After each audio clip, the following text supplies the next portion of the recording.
dan mengucap syukur. Amin. Silakan duduk Bapak Ibu Saudara sekalian.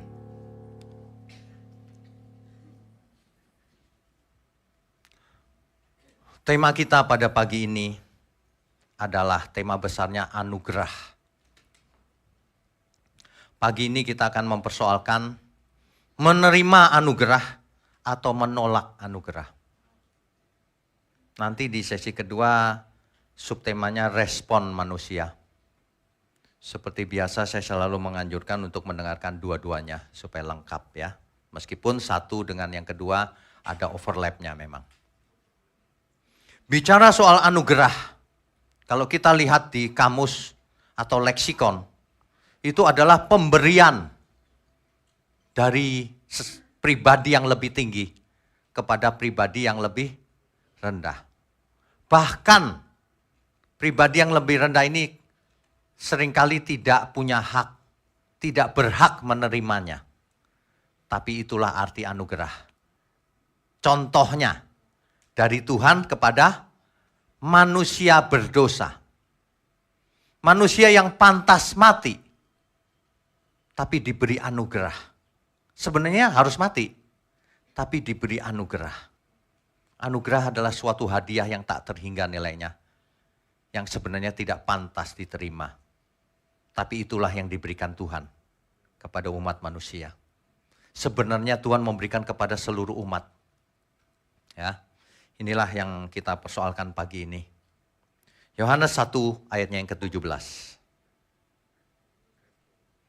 Kita baca dulu Yohanes pasal 1 ayat yang ke-17. Sebab hukum Taurat diberikan oleh Musa. Diberikan Tuhan sebenarnya melalui Musa. Tetapi kasih karunia dan kebenaran datang oleh Yesus Kristus. Clear ya? Kalau Taurat diberikan melalui Musa. Tapi kalau kasih karunia melalui Yesus Kristus. Kasih karunia di sini dalam teks asli Alkitab dipakai kata charis. Charis. Charis itu artinya anugerah. Jadi anugerah atau kasih karunia. Itu pemberian cuma-cuma dari Allah. Ya, itu. Dan kebenaran datang oleh Yesus. Sebenarnya kalau kita mengerti ya, apa yang keluar dari Allah kita, Adonai Elohim, itu selalu berupa anugerah. Selalu. Banyak orang tidak menyadari. Sejak awal itu sebenarnya. Sejak awal sekali. Kejadian 1 ayat 1. Bereshit bara Elohim et hashamayim. Wet ha'eretz. Pada mulanya Allah menciptakan langit dan bumi. In the beginning, God created heaven and the earth. Ya, ini anugerah. Dari tidak ada menjadi ada. Anugerah bukan? Anugerah itu. Lalu manusia diciptakan dari tidak ada menjadi ada. Coba bayangkan.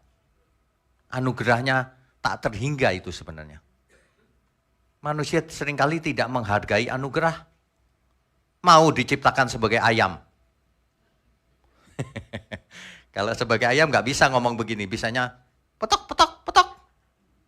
Udah jadi bagus, bisa ngomong, bisa punya perasaan. Kok tidak bersyukur ya? Aneh banget manusia itu emang. Tidak tahu diuntung namanya. Dalam bahasanya manusia itu tidak tahu diuntung. Manusia dicipta dari tidak ada menjadi ada. Dipakai kata kerja bara. Bereshit bara Elohim. Bara. Kata kerja dari tidak ada menjadi ada itu artinya. Kejadian 1 ayat 26 sampai 27. Manusia bahkan bukan asal-asalan dicipta. Diciptakan menurut gambar dan rupa Allah. Itu anugerahnya tak terhingga itu. Diciptakan menurut gambar dan rupa Allah. Serupa dengan penciptanya. Itu luar biasa loh. Hari ini ya coba kita belajar bagaimana sih sebenarnya anugerah itu. seringkali tidak dibicarakan selama ini.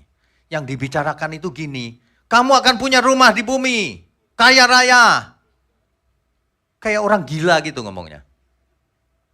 Anugerah Tuhan tidak diajarkan dengan benar. Akibatnya orang di gereja matre.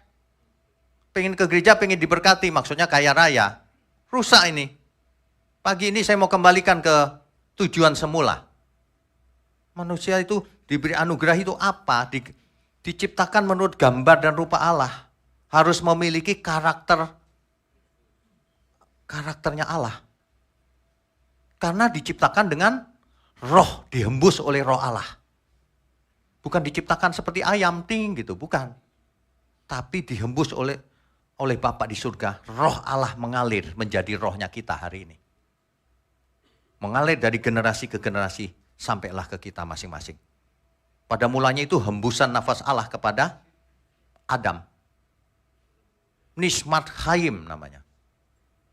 Nafas kehidupan, itu sebenarnya roh yang dimaksud. Yang luar biasa coba kita baca Mazmur 8 ayat 3-5. Ditampilkan ya, Mazmur pasal 8 ayat 3-5. Jika aku melihat langitmu, buatan jarimu, bulan dan bintang-bintang yang kau tempatkan, apakah manusia? Siapa sih manusia? Kalau kita lihat langit dan bumi ini luas banget. Siapa sih manusia? Sehingga engkau mengingatnya. Apakah anak manusia? Sehingga engkau mengindahkannya, memperhatikannya. Bapak Ibu kalau memandang ke langit ya, itu tak terhingga itu gedenya. Bumi di langit kayak debu. Kita di bumi kayak debu. Kita di alam semesta seperti debu di dalam debu. Bakteri dibandingkan bakteri aja jauh lebih kecil kok di perbandingannya itu. Lah kok sombong ya. Minta ampun deh. Ini ya, pemazmur aja mengerti loh. Sehingga engkau memperhatikan kami. Ayat ke-5-nya. Namun engkau telah membuatnya hampir sama seperti Allah. Hampir sama seperti Elohim. Dan telah memahkotainya dengan kemuliaan dan hormat. Bayangkan saudara. Bayangkan tuh. Siapa sih manusia sehingga engkau perhatikan, dikasih mahkota, diciptakan hampir sama seperti Elohim. Elohim di situ boleh diterjemahkan Allah, boleh diterjemahkan malaikat, tapi tetap saja luar biasa. Ya. Makanya kita kalau pagi ini belajar ya, mesti menghayati, iya Tuhan. Sebenarnya aku tidak pantas ada. Tapi dipantaskan oleh Tuhan. Itu ya. Aduh. Rasul Paulus, Lukas maksud saya, menulis di Kisah Rasul pasal 17, ayat 28 dan 29. Coba kita baca. Lukas pasalnya, Kisah Rasul. Kisah Rasul pasal 17, ayat 28 dan 9. Demikian firman Tuhan. Sebab di dalam Dia kita hidup, kita bergerak, kita ada. Seperti yang telah juga dikatakan oleh pujangga-pujanggamu, sebab kita ini dari keturunan Allah juga. Keturunan Allah, anak Allah. Kita itu anak Allah.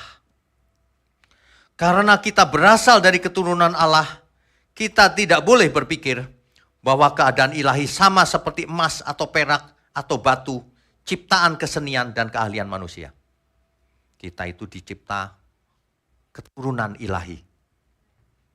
Kalau di Jepang, kaisar merasa menjadi putra dewa, dewa matahari. Kita lebih hebat, kita putra yang maha tinggi. Itu kata Alkitab loh. Amin ya semua ya.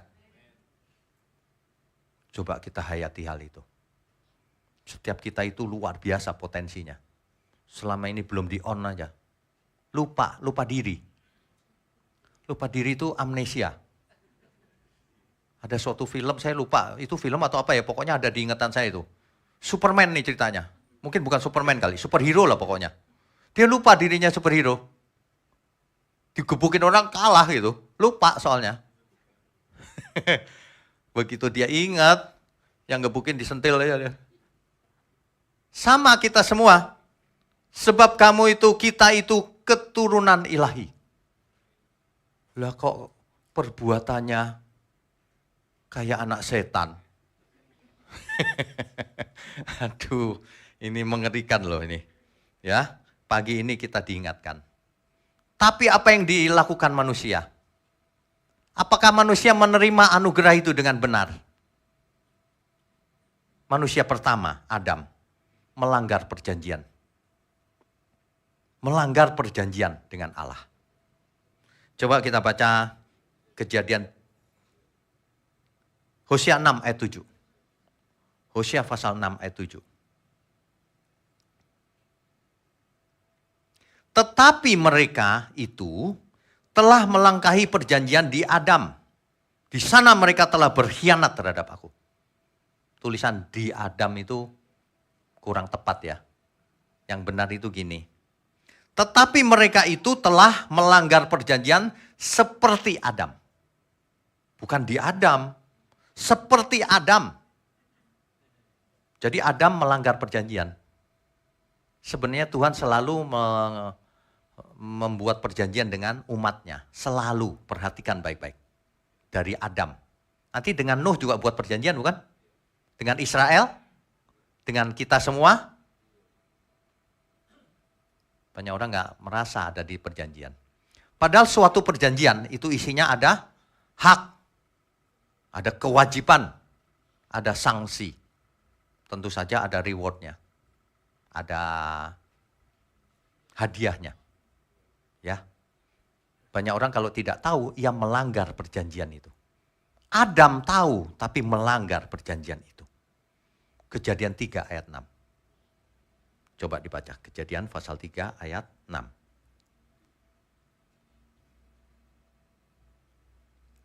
Perempuan itu melihat bahwa buah pohon itu baik untuk dimakan dan sedap kelihatannya.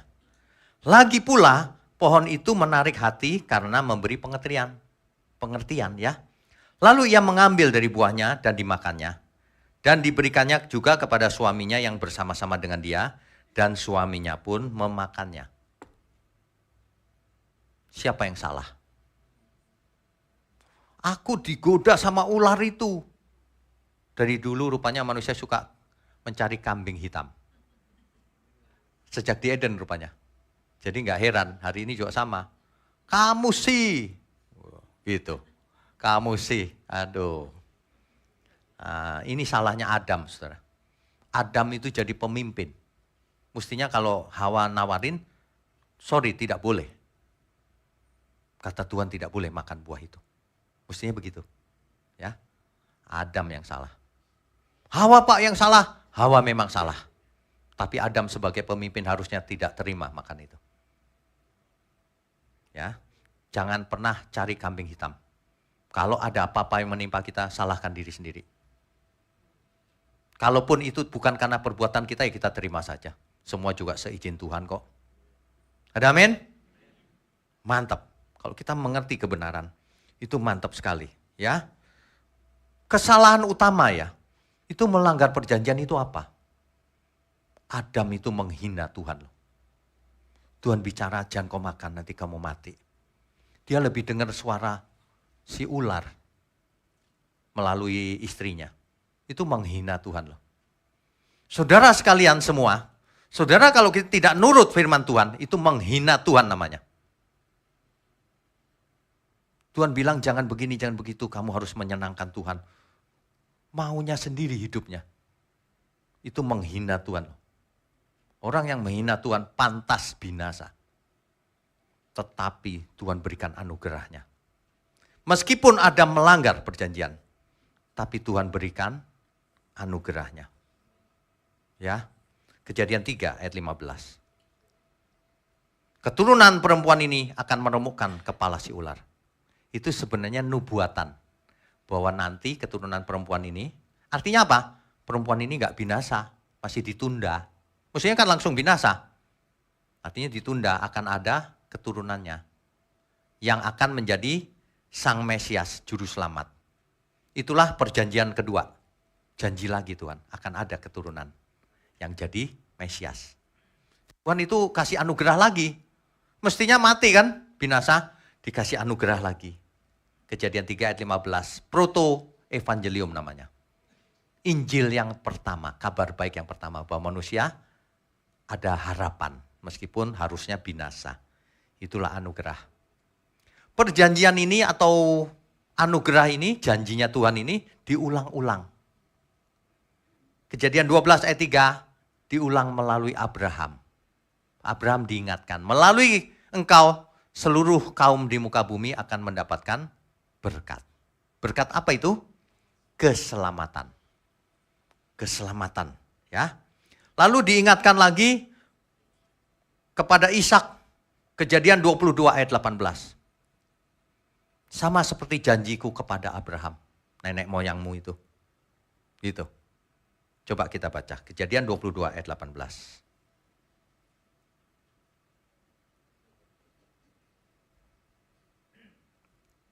Oleh keturunanmu lah semua bangsa di bumi akan mendapat berkat. Karena engkau mendengarkan firmanku. Siapa yang dimaksud oleh keturunanmu? Perhatikan baik-baik. Katanya tunggal keturunanmu, bukan keturunan-keturunanmu. Melalui oleh keturunanmu lah. Siapa yang dimaksud? Galatia 3 ayat 16. Galatia pasal 3 ayat 16. Adapun kepada Abraham diucapkan segala janji itu dan kepada keturunannya. Tidak dikatakan kepada keturunan-keturunannya seolah-olah dimaksud banyak orang. Tidak. Tetapi hanya satu orang dan kepada keturunanmu, yaitu Kristus. Clear. Alkitab itu luar biasa loh. Makanya kalau orang baca itu nggak boleh satu ayat terus disimpulkan sendiri. Semua ayat itu saling melengkapi, saling menjelaskan. Ya, ajaran yang salah, nggak nyambung satu sama lain. Pasti dia pilih-pilih ayat. Ada kontradiksi di dalamnya. Ini zaman gini ya, khotbah seperti ini sudah jarang. Sampai kayak belajar banget gitu. Ya memang kita belajar. Perjanjian dengan Allah itu kita harus belajar supaya tidak melanggar. Ya, itu. Kejadian 26 ayat 24, diingatkan itu melalui Ishak. Clear, bukan melalui Ismail. Kita baca. Kejadian pasal 26 ayat 24. Lalu pada malam itu Tuhan menampakkan diri kepadanya serta berfirman, "Akulah Allah ayahmu, Abraham. Janganlah takut sebab aku menyertai engkau. Aku akan memberkati engkau dan membuat banyak keturunanmu karena Abraham hambaku itu."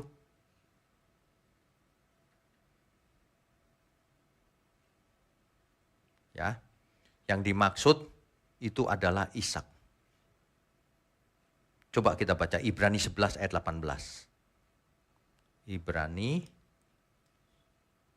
11 ayat 18. Walaupun kepadanya telah dikatakan keturunan yang berasal dari Ishaklah yang akan disebut keturunanmu. Jadi Abraham kan punya dua anak tuh, Ishak dan Ismail. Yang dimaksud janji Allah itu adalah yang melalui Ishak, bukan melalui Ismail. Clear menurut Alkitab. Ya. Kemudian diulang lagi, diingatkan kepada Yakub. Kejadian 28 ayat 13 sampai 15. Diingatkan. Abraham, Ishak dan Yakub. Lalu melalui Yakub lahirlah bangsa Israel. Yang kemudian diberikan tanah Kanaan. Tanah Kanaan itu milik Israel. Menurut Alkitab. Sejak dulu. Tidak pernah ada bangsa lain di tanah Kanaan itu setelah jadi milik Israel. Itu memang perang. Perang terus sampai hari ini. Tetapi sejarah itu membuktikan fakta. Bapak Ibu ya, jangan pernah menyangkali fakta. Kalau orang menyangkali fakta, ia menipu dirinya sendiri. Siapa yang bertahta di Israel? Raja Daud bukan? Setelah itu Salomo bukan? Orang apa itu? Orang Yahudi. Orang Yahudi, saudara. Belajarlah fakta. Jangan dirubah-rubah fakta. Lagi pula itu janji Allah kepada Bani Israel. Di kitab lain pun ngomongnya tetap sama. Itu Allah memberikan kepada Bani Israel. Bukan kepada bangsa lain. Ya, harus belajar. Jadi manusia itu harus belajar. Kalau tidak tertipu oleh berita palsu. Nah, melalui Israel lah akhirnya lahir sang juru selamat tadi. Yang dijanjikan sejak semula itu. Kristus. Kristus Yesus di kota Daud. Ya, di kota Daud. Tapi, apakah Israel menerima anugerah itu? Dijadikan umat pilihan. Tapi apakah Israel menerimanya? Atau menolaknya? Ibrani 8 ayat 9. Ibrani pasal 8 ayat 9. Nanti dibaca mulai ayat, ayat 9 saja kalau gitu. Bukan seperti perjanjian yang telah kuadakan dengan nenek moyang mereka, pada waktu aku memegang tangan mereka untuk membawa mereka keluar dari tanah Mesir. Sebab mereka tidak setia kepada perjanjianku. Dan aku menolak mereka, demikian firman Tuhan. Bapak Ibu, kalau tahu sejarah Israel ya, Israel keluar dari Mesir. Apakah taat? Tidak. Sebagian besar mati di padang gurun. Lalu lanjut lagi sampai ke daerah yang namanya Kades Barnea. Kades Barnea itu ada mata air di situ. Padang gurun itu kan butuh air. Di situ ada air, tanahnya subur. Sedikit gitu. Oasis di tengah-tengah padang gurun. Di situ dia kirim mata-mata ke Kanaan. Mata-matanya balik. Orangnya gede-gede. Takut sebagian. Gak mau lanjut. Sebagian besar mati lagi di padang pasir. Sebagian lanjut. Yosua, Kaleb lanjut. Sampai ke Kanaan. Sampai di Kanaan. Tanahnya dibagi-bagi menjadi 12 suku. Sudah selesai kan harusnya ya. Mereka hidup seperti orang Kanaan. Menyembah Baal, Moloch, dan sebagainya. Marah lagi Tuhan. Sebagian binasa lagi. Sepanjang sejarah begitu terus. Perhatikan nabi-nabi itu. Salah satunya Nabi Yeremia. Nabi Yeremia menangis, saudara. Sebab dia memberitakan, kalau kamu tidak taat, Israel lenyap dari peta dunia. Waduh. Tapi Israel bandel, tetap nyembah-nyembah dewa itu. Akhirnya Tuhan pakai Babel, Nebukadnezar, menghancurkan Yerusalem. Habis Israel. Israel dibawa ke pembuangan di Babel, yang di utara lebih dulu ke Asyur. Israel lenyap dari peta dunia hari itu. Hari ini ada yang mau melenyapkan Israel dari peta dunia. Hamas. Ya. Dan itu tidak akan pernah berhasil selama-lamanya. Karena Alkitab berkata, saksi akhir zaman itu ada 2. Satu yang memiliki Taurat, satu lagi yang memiliki kesaksian tentang Yesus. Yang memiliki Taurat, Israel. Yang memiliki kesaksian tentang Yesus, kita semua. Umat pilihan. Ada amin? Sejarah itu jangan dirubah-rubah. Ya, nanti kau binasa. Israel tidak bersyukur dipilih sebagai umat pilihan. Malah menyembah yang lain terus. Akhirnya dibuang, saudara. Dibuang ke pembuangan. Tapi Tuhan janji suatu hari 70 tahun di pembuangan akan kembali lagi. Memulai hidup baru lagi. Apakah setelah itu bertobat? Terus terjadi pemberontakan. Ya, kita sampai pada hari ini. Hari ini kita hidup sebagai umat perjanjian baru. Sebagai umat perjanjian baru, kita itu sangat beruntung. Sangat amat beruntung. Sebab kita bisa mendengar firman yang benar sudah lengkap. Gak perlu mengulang kesalahan yang sama. Ada amin gak? Oleh sebab itu, jangan meleset lagi. Kebahagiaan kita itu jangan ditaruh pada dunia ini. Banyak orang kebahagiaannya adalah dunia ini. Payah ini. Kebahagiaan kita itu cuma Tuhan. Melalui seluruh hidup kita. Ya. Banyak orang matre. Sampai mati tetap matre. Sampai mati tetap selingkuh terus. Judi terus. Minum minuman terus. Minuman keras. Sampai mati. Rusak livernya. Maksudnya apa ya? Kita jangan, saudara. Sebagai umat pilihan. Kebahagiaanku hanya Tuhan. Ya. Tuhan Engkau kebahagiaanku, sukacita dalam hatiku. Apapun terjadi di hidupku, Tuhan Yesus cukup bagiku. Walau hidup ini aku sendiri, Engkau setia menemani. Walau tiada harta dan kehormatan, Tuhan kekayaan abadi. Kita sudah sampai di ujung akhir zaman. Udah akhir zaman, ujungnya lagi. Kalau kita sampai tidak bahagia karena hal ini, ada sesuatu yang salah selama ini. Saudara pasti mendengar firman yang salah selama ini. Karena pikirannya ke dunia, matre. Ingin menyenangkan diri sendiri. Saudara-saudara kita yang agamanya Buddha, ingin melepaskan diri dari segala kemelekatan dunia ini. Bagus banget. Jangan melekat sama dunia. Tapi kalau kita tidak boleh mengosongkan diri. Mengosongkan diri boleh. Memang itu langkah awal. Tapi harus diisi oleh Tuhan. Jangan dibiarkan kosong. Orang yang kosong dirinya, roh jahat masuk. Filosofi yang lain masuk. Ya. Oleh sebab itu ingat, kebahagiaan kita cuma Tuhan. Tidak ada yang lain. Ya. Saudara, kalau memuji Tuhan itu dengan tulus dihayati, jangan cuma nadanya yang bagus. Ya, coba kita nyanyikan dengan tulus, saudara. Tuhan Engkau kebahagiaanku, sukacita dalam hatiku. Apapun terjadi di hidupku,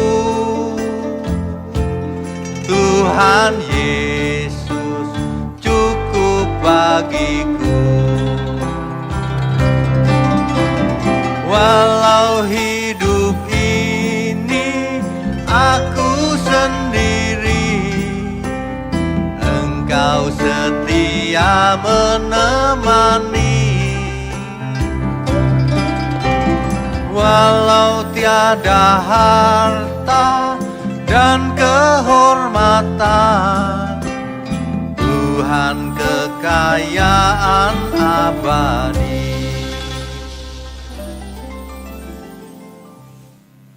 Saudara sekalian, anugerah Tuhan selalu diberikan dari sejak awal zaman sampai selamanya. Masalahnya manusia mau menerima atau menolak. Kalau menerima jangan cuma dengan mulut. Menerima itu dengan perbuatan nyata. Ada ajaran di luar sana. Katanya manusia tidak bisa menolak anugerah Tuhan. Itu salah besar itu. Kalau orang diajarin itu, aku sudah Kristen. Udah pasti selamat. Gitu. Tidak on, rohnya tidak menyala-nyala. Hidupnya tidak berusaha hidup kudus. Udah selamat. Ke gereja juga formalitas saja. Gak enak hati minggu soalnya. Dilihat tetangga, kok nggak ke gereja? Ya deh, ke gereja deh. Makanya kalau berangkat ditanya tetangga kan, kemana Pak? Ibadah. Enak bener jawabannya. Aduh, ibadah itu ke gereja katanya. Ibadah itu seumur hidup kita dimanapun, ya. Jangan picik, ibadah cuma di gereja, hari Minggu tok lagi. 2 jam lagi. Itu pun ngantuk-ngantuk di belakang. Ada orang yang cerita Mas loh. Pak, kalau di gereja itu ya Pak, saya itu kok di rumah susah tidur Pak. Kok di gereja itu enak banget gitu. Kenapa ya Pak? Kamu pikir obat tidur apa? Aduh, makanya dia rajin ke gereja. Pengen tidur soalnya. Sepanjang perjanjian lama itu ya, orang-orang menantikan kedatangan Mesias. Yang dijanjikan dari dulu itu loh, yang dinanti-nantikan sepanjang perjanjian lama itu. Makanya ketika Tuhan Yesus berkata, ego eimi, akulah dia. Itu artinya begini, bukan akulah God, akulah Allah. Bukan, salah itu. Itu artinya I am the son of God. Akulah anak Allah yang maha tinggi. Itu artinya. Baca Alkitab, jangan pakai pikiranmu sendiri. Ya, kalau soal kebenaran nggak boleh ditawar-tawar. I am the son of God. Akulah dia yang dimaksud perjanjian lama itu. Yang dinubuatkan sepanjang zaman itu. Bukan akulah Allah, akulah anak Allah. Ketika Tuhan Yesus diadili di pengadilan agama, Sanhedrin, imam kepala nanya, kenapa kau diam aja ditanya? Tapi Yesus diam saja. Lalu imam kepala itu bertanya sekali lagi. Apakah engkau Mesias, anak dari yang terpuji? Dibaca ayatnya. Yang di luar sana baca. Jangan ngomong asbun aja. Ya. Pokoknya orang dengar khotbah saya sakit hati banget gitu. Supaya apa? Supaya nggak ngantuk. Ya, bagian belakang supaya jangan ngantuk. Aduh, oke deh. Coba ya kita baca supaya saya tidak dituduh memberikan hoax. Ini Alkitab. Markus pasal 14 ayat 61. Mulai dari ayat 60 dulu. Maka imam besar bangkit berdiri di tengah-tengah sidang dan bertanya kepada Yesus katanya, tidakkah engkau memberi jawab atas tuduhan-tuduhan saksi-saksi ini terhadap engkau? Tetapi ia tetap diam dan tidak menjawab apa-apa. Imam besar itu bertanya kepadanya sekali lagi, katanya, apakah engkau Mesias, anak dari yang terpuji?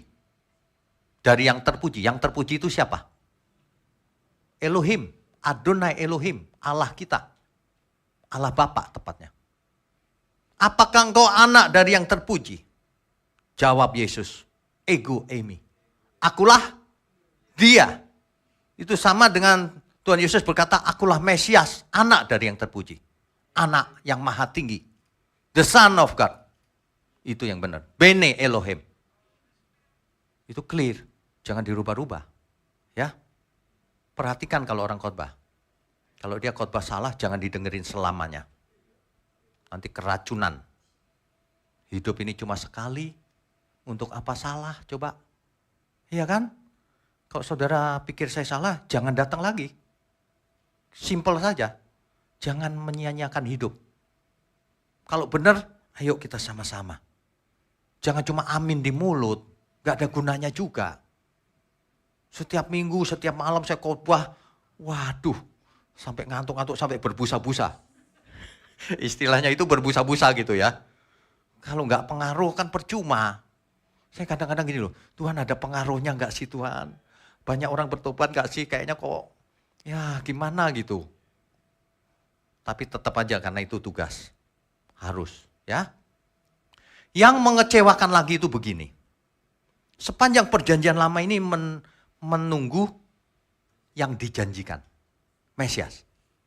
Nah, selama menunggu, Israel diberi Taurat di Gunung Sinai. Sementara hukum itu, Taurat itu. Sementara di Gunung Sinai. Supaya Israel belajar hidup kudus menurut Taurat. Supaya tidak punya Allah lain, dan sebagainya, dan sebagainya. Tapi itu sementara. Hukum Taurat itu sementara. Ada orang marah di luar sana. Hukum Taurat kok sementara gitu. Kamu berarti nggak baca Alkitab, bro. Banyak omong, tapi nggak baca Alkitab. Galatia 3 ayat 19 dan 24. Galatia pasal 3 ayat 19 dan 24. Kalau demikian, apakah maksudnya hukum Taurat? Kenapa dikasih hukum Taurat gitu? Ia ditambahkan oleh karena pelanggaran-pelanggaran. Sampai kapan? Sampai datang keturunan yang dimaksud oleh janji itu. Sampai kedatangan Yesus maksudnya berlakunya. Ayat 24 lebih jelas.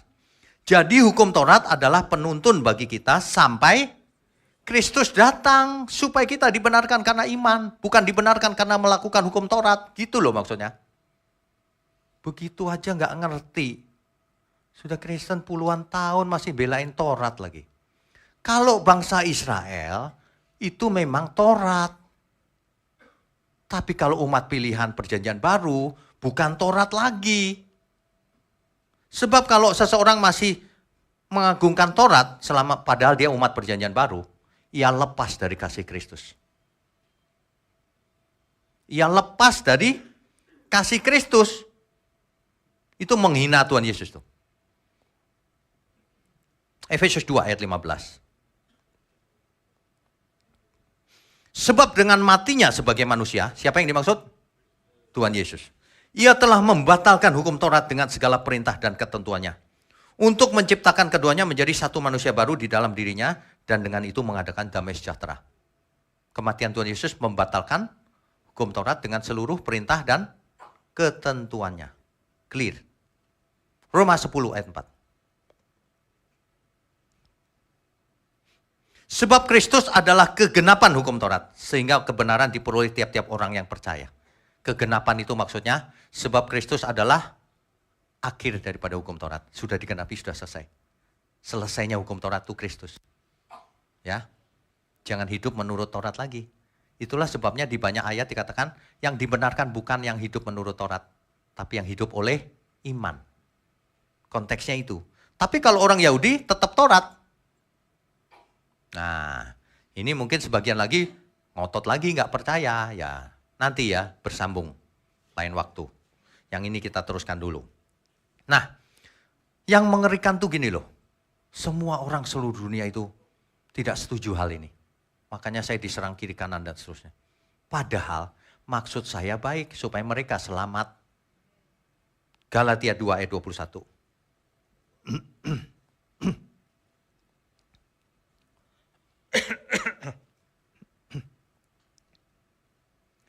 Oke, saya bacakan ya. Galatia 2 ayat 21. Aku tidak menolak kasih karunia Allah, sebab sekiranya ada kebenaran oleh hukum Taurat, maka sia-sialah kematian Kristus. Hukum Taurat gak ada kebenaran setelah kematian Kristus. Satu lagi. Galatia 5 ayat 4 dan 18. Ayat 4 aja deh. Nanti waktunya gak cukup. Kamu lepas dari Kristus. Jikalau kamu mengharapkan kebenaran oleh hukum Taurat, kamu hidup di luar kasih Kristus. Ada yang mau hidup di luar kasih Kristus? Pasti nggak mau. Makanya jangan ngotot. Jangan hidup menurut hukum Taurat. Hiduplah menurut kasih karunia. Ya, hidup menurut kasih karunia. Hukum Taurat apa itu? Satu, berbagai macam persembahan. Persembahan apa? Korban bakaran, korban ini, korban itu, persepuluhan, buah sulung. Itu semua hukum Taurat tuh. Kalau tetap ada yang ngotot, itu bukan hukum Taurat. Belajar lagi bro. Itu hukum Taurat, dibatalkan. Apalagi yang dibatalkan? Hukum yudisial. Mata ganti mata, gigi ganti gigi. Oh itu batal, nggak ada lagi itu. Bayangin kalau itu berlaku. Di gereja pada tangannya pada putus semua. Dulu waktu masih kecil, pernah nggak ngambil pensil temennya? Nggak inget Pak, diingetin di setel filmnya. Ya kan? Nggak berlaku itu. Kasih karunia. Meskipun dosamu merah seperti kirmisi, akan menjadi putih kalau Tuhan yang memutihkan. Oleh sebab itu jangan permasalahkan dosa, saudara. Tuhan tidak mempermasalahkan dosa kita. Tuhan mempermasalahkan orang yang tidak mau bertobat dari dosanya. Jadi dosamu apa saja, nggak masalah yang lalu. Ke depan jangan diulang. Itu yang paling penting sebenarnya. Ya, hukum Taurat itu. Sedangkan 10 hukum Tuhan disempurnakan. Nggak mungkin dihapus, tapi disempurnakan. Karena itu inti Taurat. Inti Taurat pada akhirnya dijelaskan oleh Tuhan Yesus mengasihi Allah dan mengasihi sesama. Itu maksudnya. Jadi jangan kalau saya bilang Alkitab berkata hukum Taurat dibatalkan. Ada orang yang ngomong gini, kalau gitu enak dong bisa berzina, bisa membunuh, bisa mencuri. Pikirannya kotor memang.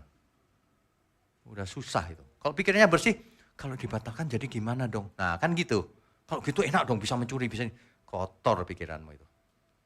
Aduh. Susah ya. Susah. Kita ngomong bener, orang nggak percaya. Orang ngomong hoax, malah dipercaya. Dunia ini kebalik-balik loh. Beneran. Aduh.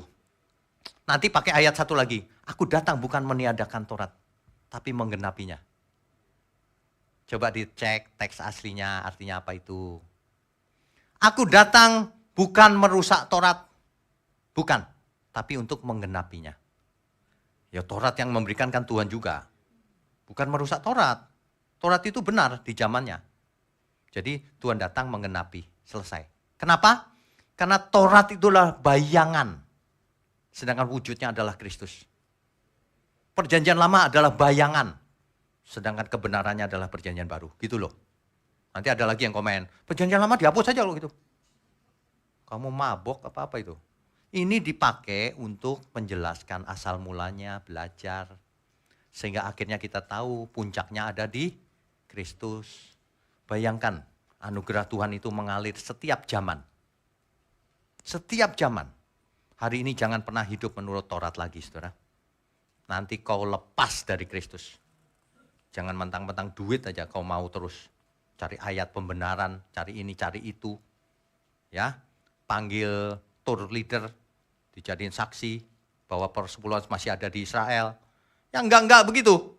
Kok tour leader, baca Alkitab, tanya para rabi. Jangan tour leader yang ditanya. Bohong itu. Orang-orang ini bohong. Kalau saya ngomong begitu mereka takut omsetnya turun. Persisnya itu, persembahan turun nanti.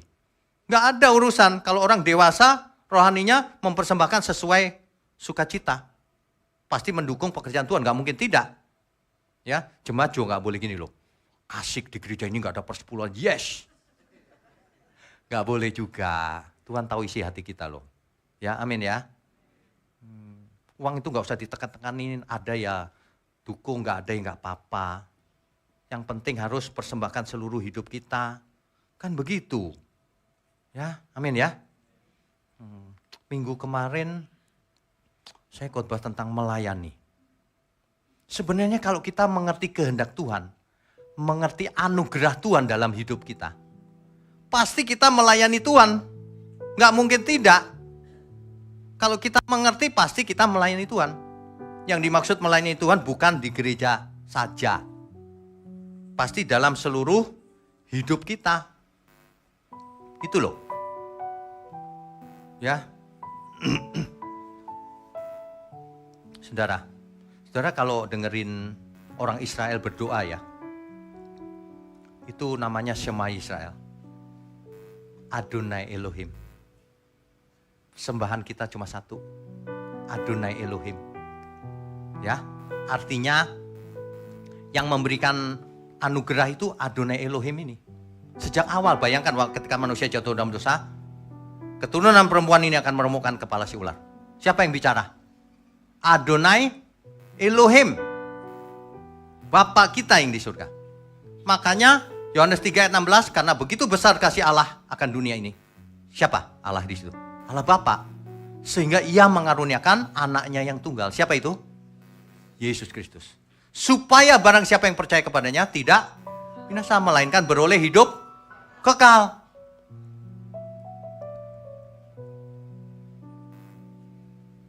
Hidup kita dedikasikan hanya untuk Adonai Elohim melalui Tuhan Yesus juga. Amin ya. Adonai Elohim, Adonai Eloheinu, Adonai Elohim Echad.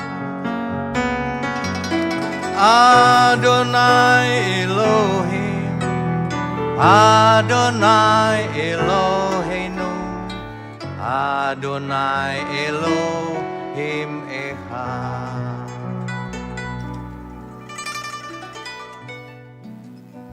Kalau orang Israel itu ya, kalau berdoa itu benar-benar menghormati loh Adonai Elohimnya. Gak berani. Mestinya kita juga begitu.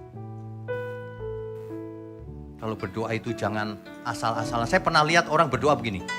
Bapa kami yang di surga. Serius loh, saya gak bohong. Saya bilang, ini orang gimana ya pikirannya ya. Mestinya kan Bapa kami yang di surga. Yang hormat gitu tangannya itu. Iya kan? Saya bukan sedang menekankan posisi ya, enggak. Tapi sikap hati kelihatan dari gerak posisinya. Kalau Bapa kami yang di surga. Kan kurang ajar itu namanya. Ya kan? Mau nggak mau kalau kita menghormati itu pasti nunduk sih tangannya. Entah begini, entah begini. Saya suka lihat kalau film itu sampai begitu loh. Waduh. Mestinya kita kalau mengerti anugerah Tuhan itu bertubi-tubi sepanjang zaman. Sampai hari ini. Kita pasti melayani Tuhan. Ya. Melayanimu, melayanimu, melayanimu sampai akhir. Melayanimu, melayanimu, melayanimu selamanya.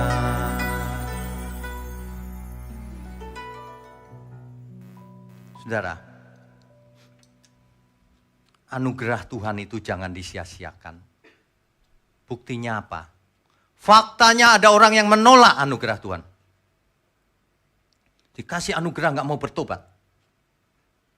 Ajaran yang salah ngomong begini, dia sudah ditentukan Tuhan Pak untuk jadi pengkhianat. Dia sudah ditentukan Tuhan Pak sebelum dunia dijadikan. Memang harus binasa dia. Waduh, ajaran ini merusak cara berpikir orang percaya. Kemarin saya dapat satu buku, saya itu aneh loh. Dapat sesuatu itu nyambung semua. Dapat satu buku yang tentang ilmiah nih. Yang menjelaskan bagaimana cara kerja otak. Bagaimana ia membuat keputusan. Membuktikan bahwa kehendak bebas manusialah yang melahirkan keputusan. Bukan karena program di dalam otaknya yang diprogram Tuhan. Bukan. Makanya setiap orang harus mempertanggungjawabkan apa yang diperbuatnya selama hidupnya. Bayangin kalau Tuhan yang menentukan terus dihakimi. Bayangin kalau Yudas dihakimi. Yudas, kenapa engkau mengkhianati aku? Yudas bilang, kan Tuhan yang menentukan. Kan Tuhan yang buat nasibku begitu. Aku gak mau sebenarnya Tuhan. Tapi Tuhan yang menentukan, ya gimana dong? Diprogram otakku. Memangnya gitu? Itu Yudas berkhianat karena maunya sendiri berkhianat. Padahal Tuhan sudah peringatkan dong. Di antara kamu ada yang mau mengkhianati aku. Sudah diingatkan sebenarnya. Yudas itu memang jahat. Bukan karena diprogram Tuhan jadi pengkhianat. Seolah-olah gini, ini ada drama ini, penyalipan. harus ada yang menjual Yesus. Nanti Yudas saja deh. Itu, kayak film itu loh, senario sandiwara. Ada orang yang percaya itu sandiwara. Bicara di mulutnya bukan sandiwara sih, predestinasi. Istilah teologi. Itu artinya Tuhan yang menentukan sejak semula. Yudas akan jadi pengkhianat, Adam akan melanggar dosa, dan seterusnya, dan seterusnya. Nasib. Wah itu parah itu. Gak bisa orang seperti itu melayani Tuhan, gak bisa. Nanti dia ngototnya gini, ini pendeta ya, sesat ini gitu. Nanti jawaban saya gini, berarti kau sudah dipredestinasikan Tuhan. Ditentukan Tuhan untuk ngomong sesat tadi. Untuk ngomong nyesat-nyesatin kita. Lalu kan gitu, kalau kamu ngomong gitu, kenapa kamu benci? Berarti Tuhan yang nentuin. Gak cocok. Banyak orang menipu dirinya sendiri. Sebenarnya di dalam dirinya banyak pertanyaan, masa sih gitu. Tapi karena sudah biasa khotbah begitu, terus saja ngawur begitu sampai hari ini. Iya, ini fakta loh. Gak percaya? Coba aja dengar-dengar yang lain. Dunia ini fana begini, sementara kok berani ya bikin yang enggak sesuai Alkitab. Kita itu ya harus menghayati anugerah Tuhan yang tak terhingga itu tersedia dalam hidup kita hari ini. Sementara hidup kita ini tidak selamanya singkat, fana.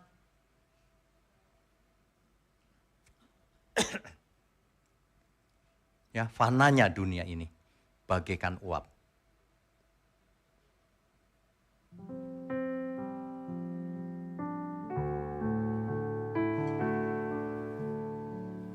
Saudara sekalian, jangan kita melewatkan sisa umur hidup kita ini untuk mendengar yang salah. Untuk menyia-nyiakan, buang-buang waktu. Udah mau mulai sekarang fokus saja. Fokus saja. Perhatikan setiap kebenaran yang disampaikan. Hidupi, jangan cuma teori setuju, tapi benar-benar praktek. Nadanya, fananya dunia ini masih yang tadi, melayanimu. Ya. Fananya dunia ini bagaikan uap, hanya sekejap saja ada. Hidup di bumi ini hanyalah singkat. Untuk apa kita dicipta?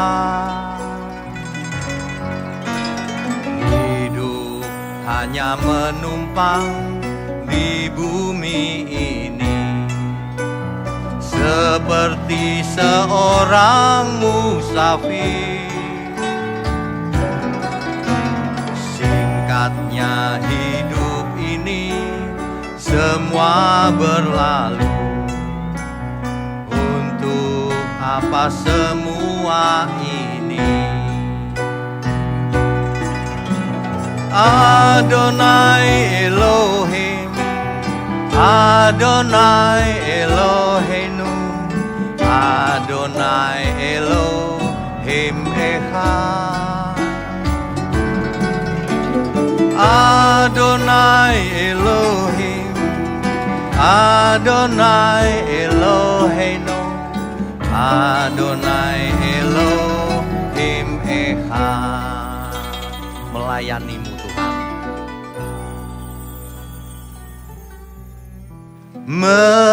Melayanimu, melayanimu sampai akhir. Melayanimu, melayanimu, melayanimu selamanya. Sekali lagi saudara, melayanimu.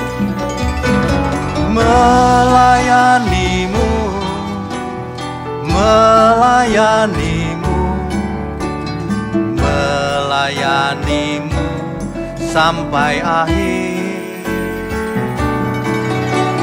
Melayanimu, melayanimu, melayanimu selamanya.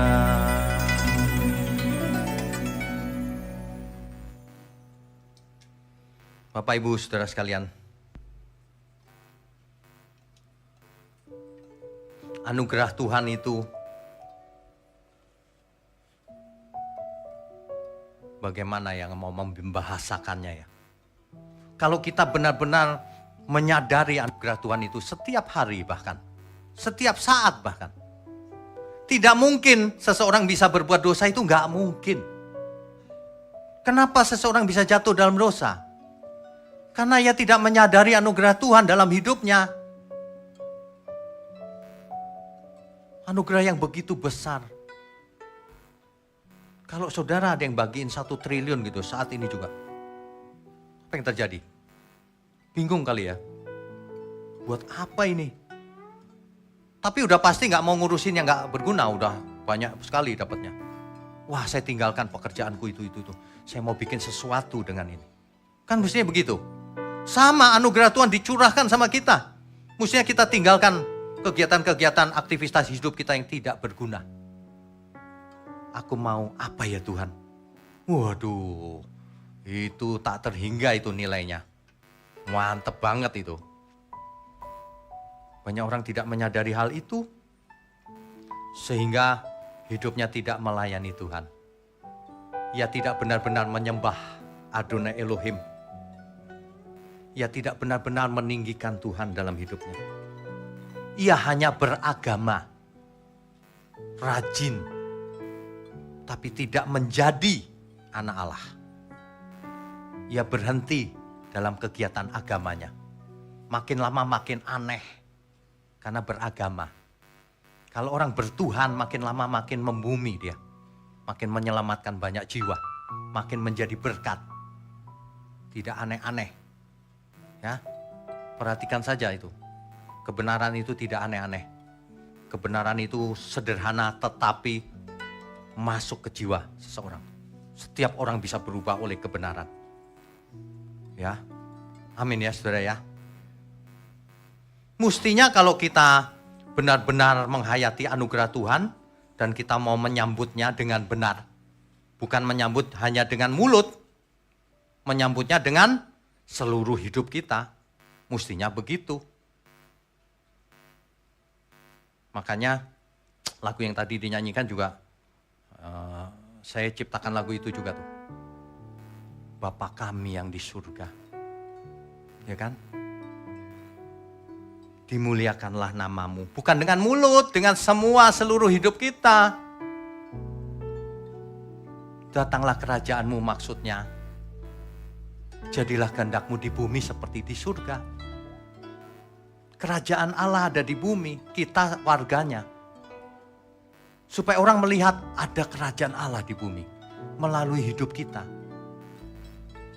Mestinya begitu loh. Ya. Amin saudara. Bapa kami di surga, dimuliakan namamu. Datanglah kerajaanmu di bumi. Bapa kami di surga, dimuliakan namamu. Jadilah kehendakmu di bumi seperti di surga.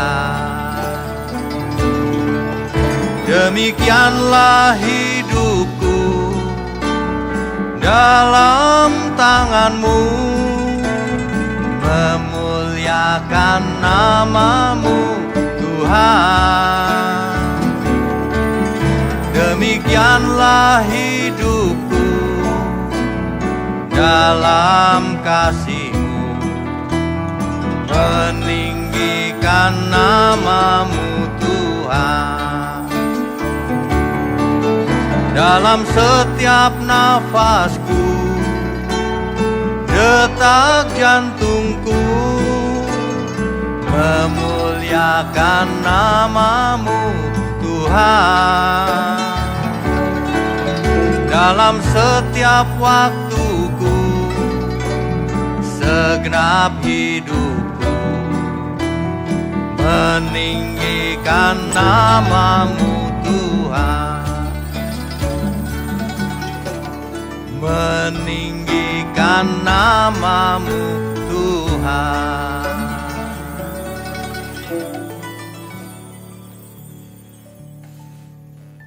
Mulai sekarang ya Bapak Ibu, kita hayati. Anugerah Tuhan tercurah setiap hari di dalam hidup kita. Bagaimana kita hidup, mau menerimanya atau tidak. Amin, saudara. Amin. Saya undang semua untuk bangkit berdiri. Kita nyanyikan refnya saja, saudara. Demikianlah hidupku.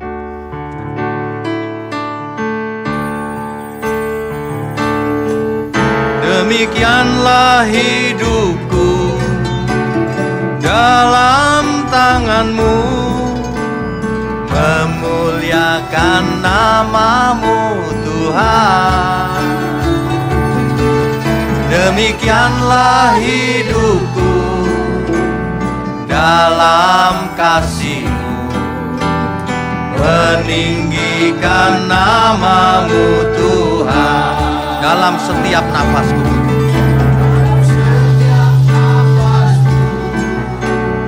detak jantungku, memuliakan nama-Mu Tuhan. Dalam setiap waktuku, segenap hidupku, meninggikan nama-Mu Tuhan. Sekali lagi saudara, demikianlah hidupku. Demikianlah hidupku dalam tangan-Mu, memuliakan nama-Mu Tuhan.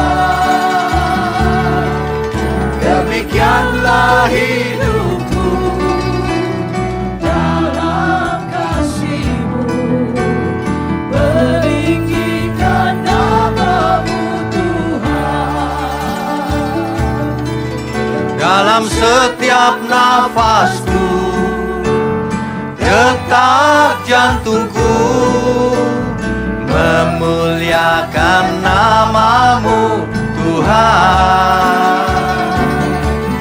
Dalam setiap waktuku, segenap hidupku, meninggikan nama-Mu Tuhan. Meninggikan nama-Mu, meninggikan nama-Mu Tuhan, meninggikan nama-Mu Tuhan.